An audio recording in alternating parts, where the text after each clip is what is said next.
And so I will note that one of the most consistent members of the public who utilizes their First Amendment protected rights here, Michael Irvey from Lawrence Accountability, who showed leadership from the community in terms of actual responsible citizen police oversight, a lot of other issues, houselessness, etc., is not here tonight. This is because the city manager and city legal used what I think is a retaliatory trespass from public property, and he's been excluded for 60 days, all for actions that do not fulfill the nature of the city manager and city legal's actual ability to enforce that, which calls for good and legal cause. Good meaning good faith, meaning good facts, and then legal. None of that was fulfilled. So I think the city should rectify this very quickly. Love you, baby. You're beautiful. A couple of years, things may change when all the kids grow up and start wearing ties and going to the polls. You ever have that feeling where you're not sure if you're awake or still dreaming?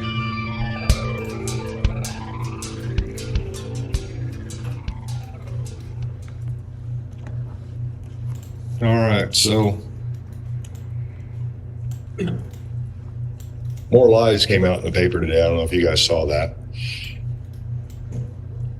It's kind of strange how narratives get formed and carried. But yeah, they ran this thing about a ban from the USD. And they even admit in their article that they never even contacted anybody. Lawrence Mann, who's been accused. That's it, accused. According to a purported letter from Lawrence Superintendent Janice Swift on May 1st, addressed to the man Michael Irvey, telling him that henceforth he can attend school board meetings only virtually. The letter, whose authorship the district has neither confirmed or denied despite repeated requests. You know, that's interesting because that leaves only one person that the Lawrence Journal World could have gotten that information from. It's me. I sent them both the letter and the video of what actually occurred and told them to be cautious what they wrote.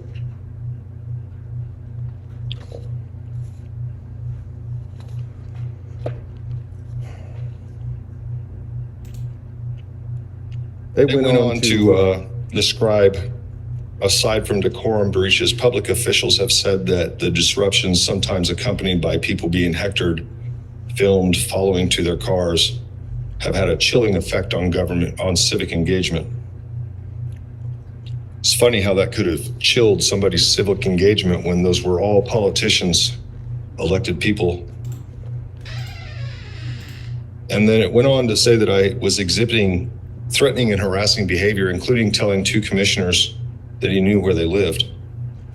And you know, that's kind of interesting because any good reporter would know that the Douglas County website shows all your addresses.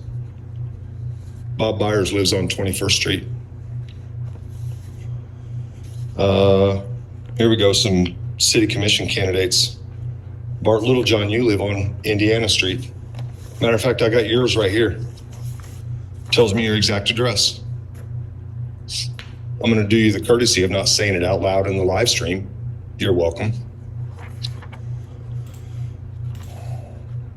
They should do better. But they go on to describe me as using gendered slurs. Not something I do. And then they say all my lawsuits have been dismissed. Problem is there's an appeal on file against y'all. Time. Thanks, Michael. Bart, any thoughts on home addresses? Is it threatening to be out here asking you a question? Are you not even going to say thank you for me not saying your full address? If I can't even get a thank you for that, I'll go ahead and say it next time. You know what? Thank you. Thank you for saying pretty bad that it has to be motivated out of you.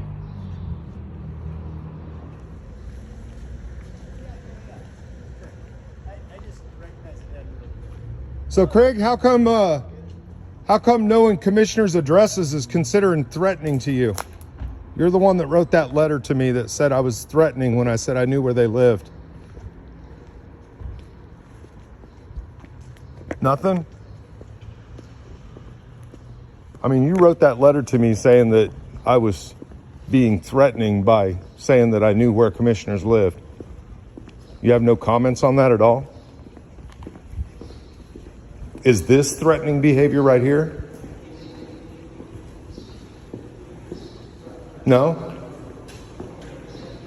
Is this threatening behavior there, Chief?